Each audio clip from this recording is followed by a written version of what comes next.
Parlar dintre del llenguatge verbal, tenim la dimensió narrativa, que és la dimensió bàsica que estem fent servir en aquest moment i que fem servir habitualment, però després hi ha tota una altra manera de comunicar-se que està present i que bàsicament és el que diem la forma metafòrica de la comunicació.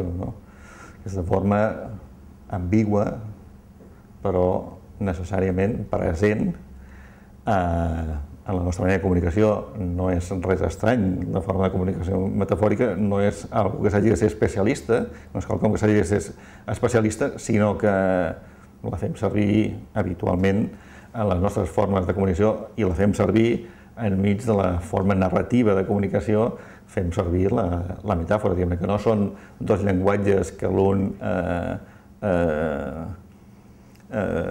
impedeixi l'altre, sinó que són dues formes que es complementen perfectament i sempre podem fer la referència al llenguatge verbal com és així.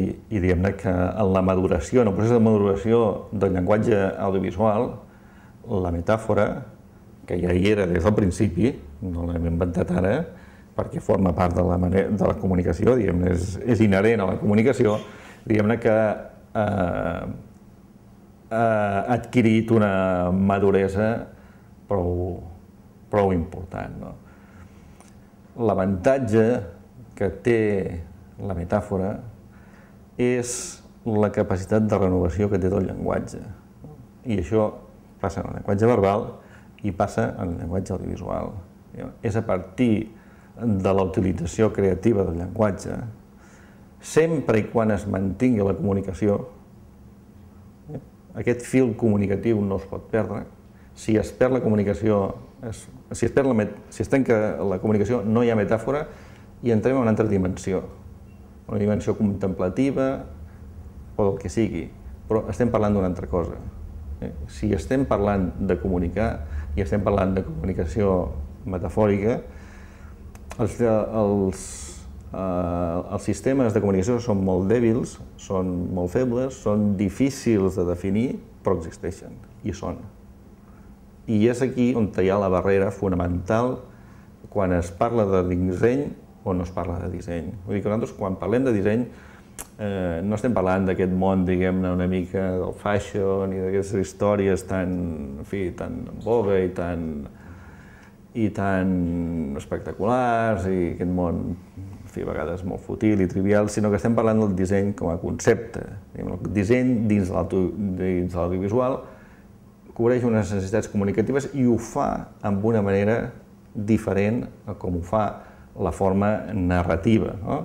En el cinema que comentaves, el cinema utilitza la metàfora, òbviament, i està immersa. Quantes vegades hem pogut dir que aquesta pel·lícula és una metàfora de tal i de qual, però la seva forma de comunicació bàsica és la narració. I en canvi, en el disseny, la forma bàsica de comunicació és la metàfora. El discurs es munta metafòricament. Hi ha unes relacions que ha de fer l'espectador perquè la comunicació es produeixi. En aquest sentit, l'espectador acaba de construir el discurs. Òbviament també passa en la narració, tots veiem una narració en el cinema, no tots llegim exactament el mateix, però en el cas de la metàfora, òbviament, la interpretació forma part de l'essència del joc, diguem-ne. La interpretació d'una persona és tan vàlida com la de l'altra, no pot dir, no, és que la metàfora d'aquest disseny era això, si no l'has endivinat és que no has llegit bé, no. Si no l'has endivinat és que no està ben feta, no està ben construïda la metàfora. Si tu vols una metàfora molt clara, fes un anunci com el de detergent, que no té possibilitat de relectura. És claríssim, el que t'estan dient és això. Ara, quan ja entrem en un llenguatge més sofisticat, en un llenguatge més emocional, molt més eteri, evidentment la interpretació forma part de la comunicació. I aquí és el fil on